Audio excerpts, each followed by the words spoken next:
On s'arrête. Et on est parti. Hommes et femmes, ou hommes et hommes et femmes et femmes, on sait que c'est des liens qui forment des couples plutôt sérieux ou plutôt moins sérieux. Axel, ça va mec, prends ton temps, t'inquiète, y'a pas de souci. Et un lien qui nous unit tous, c'est c'est la bite. Merci Charles. Chacun aura 2 minutes pour passer et se rappeler des souvenirs et aussi des images, mais ça on les aura pas, à part Axel qui a, je pense, les images de ce qu'il va nous raconter par la suite, hein, mais bon. Donc vous allez devoir nous dire votre pire anecdote, en tout cas la plus croustillante, et quand je parle de croustillant, pas des chips, du sandwich de Charles, hein Charles. Donc voilà, vous avez 2 minutes, lâchez-vous. Si vous voulez mimer, pas de soucis. Ok, on va pas le juger. Je vous prie d'accueillir le plus entier des entiers, le plus chaud des chauds lapins, Lucas Dubonnier.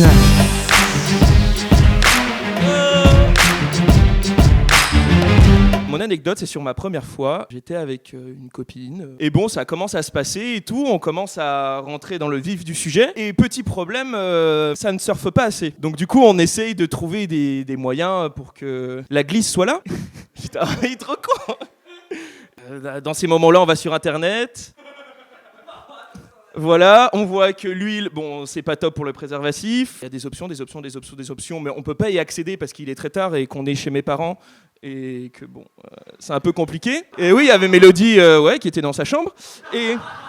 Et donc, du coup, à un moment, je lis le miel. Donc, je me dis, allez, vas-y, les gars, on y va. Seul problème, chez mes parents, il y a que du miel, vous savez, le miel solide d'acacia de ces grands morts. Donc, du coup, j'ai dû prendre des cuillères de ça, prendre un peu d'eau chaude, touiller comme ça pendant un bon moment, avec la meuf qui me regardait en mode, ouais, ok, ça va passer. Et après, on a fait notre histoire, et le lendemain, le lit a collé. Et voilà. Merci. Est-ce qu'on peut dire que ils ont passé une lune de miel?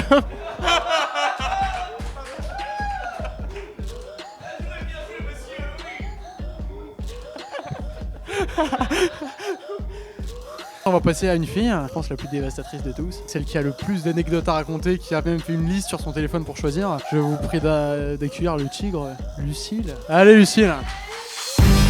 Laquelle tu vas choisir, Lucille? Laquelle? C'était avec un garçon avec qui je parlais sur les réseaux, mais je l'avais jamais vu auparavant, et il met une story où il était sur Bordeaux parce qu'il était pas de Bordeaux de base, et du coup mais c'est bon, je suis dans le micro. Du coup, il était sur Bordeaux, il met une story où on parle et tout, et on trouve enfin l'occasion de se voir. Au bout de 6 mois, c'est bon, il vient chez moi, etc. On commence à passer aux choses sérieuses. Sauf qu'il se rend compte que j'ai un tatouage là, avec une date qui est la date de ma grand-mère, mais il me dit pourquoi t'as mon anniversaire tatoué sur toi. Donc déjà, je me rends compte que c'est son anniversaire, donc déjà, mec, t'es chez moi, je savais pas, t'es pas censé être là, mais bon, c'est pas grave. Le mec était un peu stressé, un peu comme ça faisait longtemps, je pense qu'il avait pas eu de rapport. On fume une clope, on passe à l'acte, au préliminaire. Le mec finit une première fois, je me dis bon, c'est pas grave, il était très excité. On repart fumer une clope, on réessaye, il rentre, ça, il finit, je me dis c'est pas grave, il était très excité. On repart fumer une clope, on en fume je ne sais combien, je pense qu'on a fumé le paquet dans la soirée, mais c'est pas grave. On réessaye, surtout sachant qu'on mettait des préservatifs parce que bon voilà, je me protège quand même. Tout avec les gens que je n'ai jamais vus. Alors, il rentre, il fait 2 allers-retours, il finit, et là j'ai dit bon, voilà, donc je le rassure et tout, lui au bout de sa vie, et du coup bah il est reparti bredouille avec ses potes, du coup fêter son anniversaire chez lui quoi. Très gênant, mais il était gentil hein. Mais voilà. Mais faut pas que ça sorte trop loin sur YouTube quoi, perce pas trop pour une fois. Est-ce que tu penses qu'il y a un lien entre la cigarette et cette performance là? Non, parce que ah oui, je suis très sérieux, bah oui. Parce que s'il est parti fumer et que tu recommences, tu refais la même erreur, tu le refais fumer. Alors que si tu le faisais boire, peut-être un jus de la passion, un jus d'orange, un jus d'ananas, voilà. Bah, la 3e participante, je sais pas si elle va tout dévoiler parce qu'il y a son frère à côté, donc je peux lui taper sur les doigts. Hein. Je veux Mélo, je veux Di, je veux Mélodie. Oui.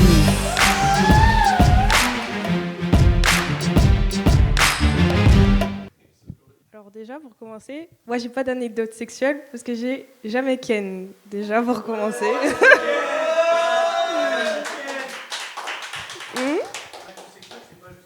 Même les prélis, j'ai jamais fait. Je suis un petit bébé. Mon premier bisou. Donc c'était au lycée, en seconde. En vrai, c'était grave romantique. Hein.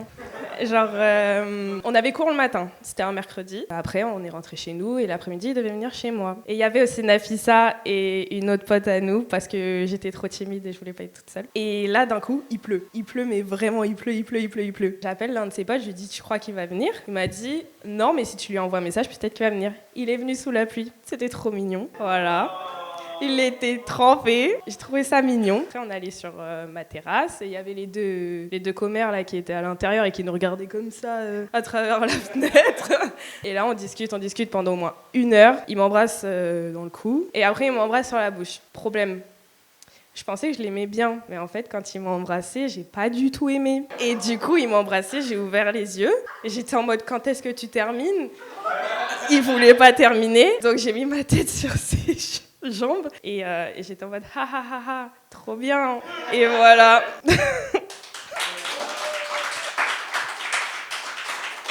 Bah, merci Mélodie pour cette anecdote très mignonne. Tu ferais pas du ciné toi hein? Pas l'école de ciné parce qu'on a vu lumière et tout, on n'a jamais eu ça. Mais... Ah bah oui, parce que c'est comme une anecdote de fou ça. Et comment on s'est rencontrés? Viens là, n'aie pas peur, viens. Je pars et après tu vas nous dire comment on s'est rencontrés. Sans trop teaser, sans dire pourquoi on faisait ça, mais tu peux dire ce qu'on faisait. Il va expliquer comment on s'est rencontrés, mais il va pas parler du clip, c'est pas pour Charles B, machin, etc. Eh Paris, ça va ou quoi? J'étais au jardin des Tuileries, je branlais rien du tout. Je venais de fumer un pétard et je vois des gars avec un Zhiyun Crane 3 et c'est un Ronin, autant pour moi. Et enfin je vois une caméra, je vois que ça papote, machin, ça prépare les trucs. C'est mon domaine et tout, je vais les voir, je dis ouais vous tournez quoi, machin, nan. Vraiment je me suis incrusté comme ça. Ça va? C'était carré, y a pas de galère, tu vois. Vous voulez savoir la première fois que j'ai baisé? C'est plus intéressant. Ouais, ok. Je vous la fais courte sur la drague, tu vois, c'était sur les réseaux. J'ai envoyé un pouce sur Messenger. De là, les atomes crochus, il y a connexion, il y a machin, nanan. Et le week-end d'après, elle me dit viens chez moi. Moi je dis tu vois, j'avais vraiment 16 piges, tu vois, j'étais comme ça. Parce que j'étais là en mode ouais, je t'ai conseillé un film, mais c'est encore mieux si on le regarde ensemble, machin, nanan. On regarde un film en entier. Et ça c'est beau, parce que je portais pas mes couilles, tu vois, j'étais pétrifié sur le canapé. À un moment on va dans sa chambre, tu vois, on finit le film, il était 4 heures. Et la gosse met sur WAM, et genre elle fait tous les trucs, moi j'ai même pas besoin de faire aucun effort, elle fait les bails. On fait notre affaire, y a pas de galère, il est 16h02, tu vois. On a fini, je dis ouais c'était mortel, elle me fait ouais c'était cool. Deuxième c'était encore mieux, de rallonger un peu. Mais en gros, la semaine d'après je retourne chez elle, et je vois qu'en fait il y a son frère qui est avec un de ses potes à lui, tu vois. Moyenne ambiance, tu vois, pour ce que je m'apprêtais à faire. Et le mec vient vers moi comme ça, en mode super sérieux, et il me fait hey, tu as peine joint ou quoi? Je viens de Nîmes, hein, vraiment, je viens du sud. C'est vraiment la zone. C'est un dialecte qui est normal, tu vois, de là où je viens. Ils sont là en mode ouais, on fait une chicha, tu veux venir ou quoi? Tu vois, bonne ambiance. Je lui ai dit ok. Et moi, j'ai un prénom particulier, vraiment, je m'appelle Tuc Dual. Pour ceux qui le savent pas, bienvenue. Et le mec, il commence et j'étais là en mode il va m'embrouiller, tu vois. Genre, je suis en train de tchatcher sa sœur, c'est vraiment une ambiance, tu vois. Et il m'arrive, il me fait ouais, comment tu t'appelles? Et je voulais pas lui expliquer comment je m'appelais. C'était trop technique et tout. J'ai fait Paul. Je m'appelle Paul. Il fait ouais. J'ai lâché un Paul comme ça, classique. Et de là, on fait un peu notre affaire avec sa Russ et tout. Et en fait, il essaye de crocheter la porte. Le mec était comme ça. Ouais, tu réponds pas. Nous, on faisait les morts, machin. Un vrai tournevis et il ouvre la porte. Et elle était sur WAM à poil et tout. La honte de sa vie. La mienne aussi. Une fois qu'il est rentré, il m'a braqué un pistolet à billes sur la gueule. Et il m'a dit tu te barres maintenant. Et finalement, je voulais pas ressortir parce que j'avais peur, tu vois. Je suis sorti par la fenêtre et j'ai plus jamais revu. Magali, si tu nous entends, je sais pas ce que tu deviens, mais sûrement pas grand chose. Merci Paul du coup pour cette anecdote. Hein, désormais on va repasser une fille parce qu'on alterne homme-femme. Tiffen, si tu veux bien. Alors moi c'était chez ma grand-mère à l'époque où je vivais avec elle et du coup c'était avec mon copain de l'époque. Ma grand-mère était partie dormir, on s'est retrouvés dans le salon avec du coup mon copain en train de regarder un film, tout se passe bien machin, nan. On passe à l'acte et il faut savoir que ma grand-mère elle avait un sommeil, elle a un sommeil hyper léger donc elle se réveille très souvent, soit pour aller fumer une clope, faire pipi, etc. machin. Mais l'appartement était assez grand donc j'entendais pas forcément quand elle arrivait, etc. On fait nos affaires, etc. Et là on voit la lumière au coin de la porte, comme ici à peu près, s'allumer. Mais moi en fait je voyais pas vu que devant moi il y avait l'homme. On la voit passer du coin de l'œil. On arrête tout. Moi, je me cache, j'essaye de m'habiller, etc. Mon copain aussi. Bref, on est stressé un peu, machin. On fait comme si de rien n'était. Et elle prend un peu de temps, elle allait dans la cuisine. On voit qu'elle repart. Moi, je la calcule pas et tout. Elle rentre dans la chambre. Après, je décide d'aller boire de l'eau. Enfin, bref, d'aller dans la cuisine. Il faut savoir que ma grand-mère, elle est très vieille école et cash. Et du coup, je vais dans la cuisine et tout, je bois de l'eau et tout, et je vois sur la table de la cuisine une lettre.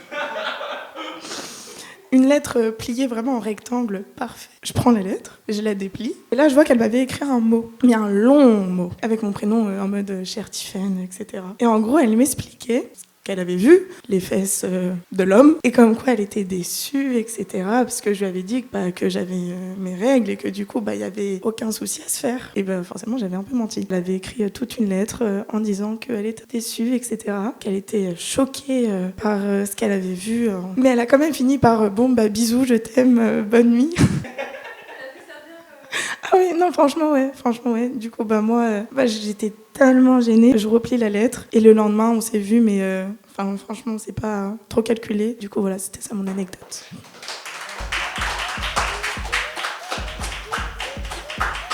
Charles peut...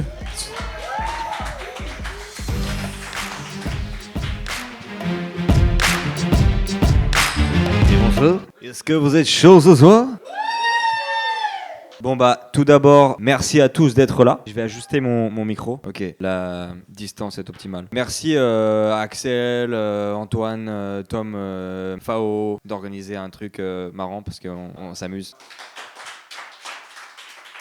Je vais vous raconter une histoire. Même aujourd'hui, je suis toujours pas serein avec cette histoire. Je suis un DJ, je fais de la musique et il se trouve que je fais de la musique électronique, ce qui fait que je suis souvent amené à me produire en Asie et notamment en Chine. Une fois, j'étais en tournée dans une ville de Chine qui s'appelle Nanjing, qui est à peu près à 1 heure de Shanghai. À la fin d'un de mes concerts, j'ai fait la connaissance d'une jeune fille très charmante, une Russe, à qui j'ai proposé d'aller en after. Ça s'est super bien passé, je la trouvais adorable, super sympa et tout, mais je sais pas, moi j'étais à fond sur elle, super mignonne, super cool, mais je me suis dit tiens c'est bizarre, elle accroche pas de ouf, il y a un problème. Du coup je décide de rentrer à mon hôtel, on va savoir pourquoi. Elle me fait un message sur WeChat qui est le Facebook, Instagram qu'on utilise en Chine. Elle me dit let's go for a walk together, viens on va se faire une petite promenade dans la ville comme ça. Et je dis ok, bon c'est parti. Du coup je repars de ma chambre d'hôtel, je la retrouve en bas à l'after, je lui dis bon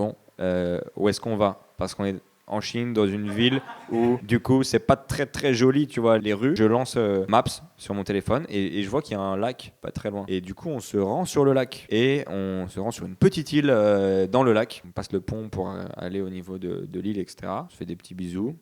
Puis après, on commence à s'allonger sur l'herbe parce qu'on n'était pas dans ma chambre d'hôtel.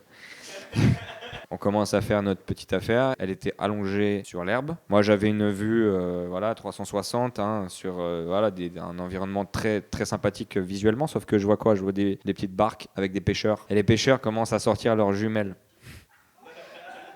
Bon, je fais comme si de rien n'était. Je me suis dit, elle s'appelait Nastia. Je dis Nastia, maintenant, elle est en train de regarder le ciel. C'est tout ce qu'elle voit. Et moi, complètement torché. Le lendemain, j'apprends que son père travaille au KGB. Je suis toujours en contact avec elle. Et je me dis que si un jour je ne réponds plus à ses messages, il risque de m'arriver, comme on dit dans le jargon, des bricoles. Voilà. J'espère que cette anecdote vous a plu. Désormais, nous allons accueillir... personne du coup. T'es sûr que t'es en école de ciné, toi? Bon, désormais, on va accueillir une femme assez tumultueuse qui fait craquer la plupart des hommes qui passent devant son doux parfum, devant ses cheveux noix de coco. J'ai envie de te dire, la belle Fao.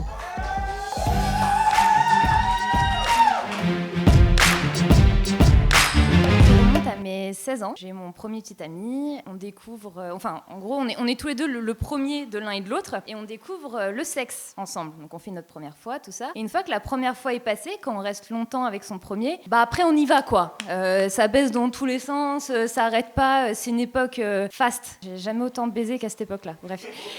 Ça, ouais, on peut le dire. Et à cette époque-là, j'habitais, si vous voulez, sur une sorte de grosse propriété où on était plusieurs de ma famille à habiter dessus. C'était vraiment un truc genre 63 hectares, chacun avait sa maison dessus, tout ça. Et sur ce terrain-là, il y avait un sorte de lac, plus ou moins, où il y avait l'eau usée qui pouvait remonter dedans, mais qui était un petit peu à l'écart des maisons quand même, de là où on habitait. Et c'est un week-end du coup, pendant les vacances, où mon petit ami vient chez moi, et comme j'ai dit avant, on baise quoi, on fait que ça, en fait, littéralement, c'est-à-dire qu'on ne sort pas de la chambre à part pour bouffer et boire, sinon on remonte et on s'y remet. Le week-end est chouette. Et arrivé à la fin du week-end, donc il repart, mes parents le déposent en voiture à la gare, tout ça, parce qu'il n'habite pas à côté de chez moi. Et quand je reviens, encore une fois, il y a toute ma famille qui habite sur ce terrain-là. Il y a mon père qui monte dans ma chambre et qui me dit « Alors, va falloir qu'on discute un petit peu, parce que tu vois le lac ? Ouais. Il y a à peu près 20 capotes qui sont remontées et qui flottent. » Parce que, à cette époque-là... Ah non, mais on faisait que ça. C'est-à-dire qu'on ne parlait même pas. Non, il s'appelait Anthony. Mais un moment extrêmement gênant. En fait, toute ma famille est passée devant le fameux lac où il y avait 20 capotes qui flottaient. Parce qu'à cette époque-là, on était très jeunes et très cons. Et donc, du coup, en fait, on était gênés de les jeter dans la poubelle. Parce que c'était pas moi qui vidais mes poubelles. Donc, du coup, ils voulaient les planquer en les jetant dans les toilettes. Ne le faites jamais. Voilà, c'est tout pour moi. Elle tourne, les capotes. Je te connais. Bon, désormais, on va accueillir un homme qui adore ça, qui, je pense, vous pouvez regarder tous autour de vous, il a au moins fait l'amour là où vous regardez, au moins une fois. Axel, tu fais le montage, mais celle-là, tu vas la garder. Les filles, est-ce que vous êtes assis confortablement sur le canapé, là ? Ouais, il est confortable, hein ?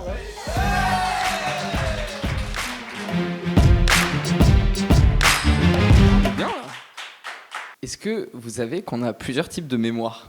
On a des mémoires et nos sens peuvent être réveillés par la mémoire, d'accord ? Par exemple, on a une mémoire olfactive, on a une mémoire gustative, on a une mémoire du toucher. Et il se trouve que moi, ma sexualité, la branlouillette, je l'ai découverte assez tard. J'étais au lycée et c'est super agréable de se toucher par là, tu vois. Et je le faisais à un jour précis dans la semaine parce qu'il y avait personne à la maison. J'avais peur, j'étais flippé. Je me disais, les murs sont transparents, on me voit à travers la porte, tu vois. Et c'était le jour aussi où il y avait une personne qui venait faire le ménage toutes les semaines à la maison. Elle faisait le repassage et du coup, il y avait vous savez, le repassage, c'est une odeur particulière, c'est une odeur de vapeur d'eau. Non, mais le problème, c'est que j'ai associé l'odeur de la vapeur d'eau et du repassage à la branlette. J'adore faire le repassage, maintenant je me dis que ça a peut-être un lien.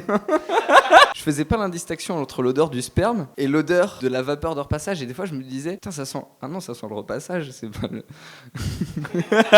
Voilà, c'était mon anecdote. Vu le nombre de filles que tu as en ce moment, on comprend que t'as jamais de plis sur ton truc. Hein. Veuillez accueillir celui qui, par sa grande barbe, fait chatouiller les minous des filles. Qu'est-ce qu'il y a ? Ça chatouille ? Attends, on a essayé, moi ça m'a chatouillé. Hein. Bon, Antoine... Antoine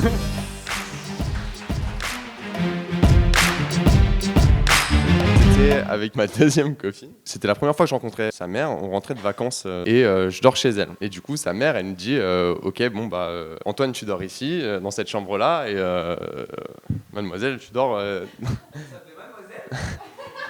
Tu dors dans ta chambre. Et du coup, moi, j'avais la chambre de sa sœur. Donc dans la nuit. Marlène, elle vient me rejoindre, on commence à faire notre affaire, on se rend compte que le lit grince, donc on veut pas se faire cramer, on descend du lit, on se met par terre, et il y avait un tapis comme celui-ci, et figurez-vous que ça fait mal aux genoux les tapis, on a eu des énormes brûlures sur les genoux, genre vraiment énormes. Plusieurs années après, je rencontre un très bon ami maintenant, un coup il m'invite chez lui, et je lui dis c'est fou, cet appart, il me dit vachement un truc, enfin l'immeuble je reconnais et tout, on monte, et il m'emmène chez lui, et je vois la porte de l'entrée, je fais ok, ça me dit quelque chose, je rentre dans l'appart, et c'était cet appart. Je lui ai dit c'est marrant, ton appart il ressemble vachement à l'appart de mon ex. Le seul truc c'est que là il y avait un énorme bureau et il me fait mec c'est fou, quand on l'a acheté cet appart il y avait un putain de bureau qui nous faisait chier ici, on l'a juste démoli. Et après du coup il me fait visiter et la chambre de sa sœur, bah c'est sa chambre actuellement. Et il a gardé le tapis du coup ou pas ? Bah merci à tous pour cette super vidéo. Qu'est-ce qu'il y a mais du coup c'est quoi déjà le concept de la vidéo ? Non je rigole. Vu que moi, j'attends de rencontrer vraiment la femme que j'aime, bah, j'ai cherché, j'ai pensé l'avoir rencontrée, mais elle est toujours pas là. Attendez. Bah, j'ai jamais fait l'amour. Non, si. Non, ta gueule.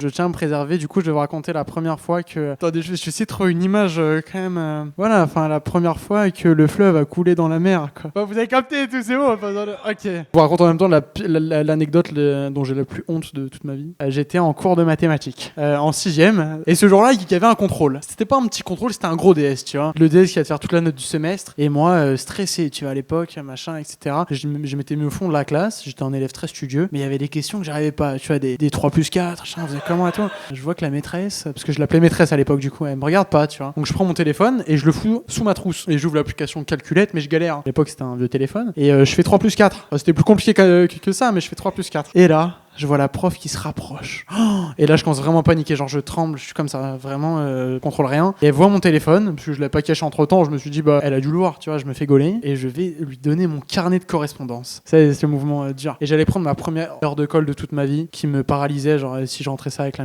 la maison, j'étais mort. Et au moment où je lui donne le carnet de correspondance, ça n'a rien à voir avec le sexe pour l'instant, c'est chelou, hein, mais bon. Je lui donne, et là, horrible, genre, je panique. Et le moment, et j'étais tellement stressé, genre, je tremblais tellement, que le moment où je me suis rassis sur la siège. Attendez. Que le moment où je me suis rassis sur la chaise, derrière la table, j'ai senti un truc chelou en moi, tu vois, des petits mouvements de bassin comme ça. Et je me suis dit, putain, je suis allé pisser il y a 5 minutes quand même. Enfin, avant, mais c'est bizarre que je pisse maintenant, quoi. Et je me dis, bizarre, ce pipi, il fait du bien quand même. C'était entre la douleur et le plaisir, mais c'était formidable. C'était... des sensations, mais des électrochocs dans tout le corps. Enfin, bref, je vous mime pas parce que voilà. Et j'ai découvert, en prenant ma douche, que ça sentait pas le pipi. La leçon à retenir, c'est apprenez bien vos leçons de maths. Merci. Merci à tous d'avoir parlé ouvertement de de vos parties intimes, de vos débats sexuels, de vos capotes, de vos clopes, de vos lacs, de vos trucs aussi bizarres, de vos tablards passés quand même, genre. Merci à tous. N'hésitez pas à nous dire si vous voulez plus de formats comme ça. Et le mot de la fin, beat du coup. Et après, il m'a retrouvé sur les réseaux, il a tapé Paul, il s'est dit putain, je trouve rien.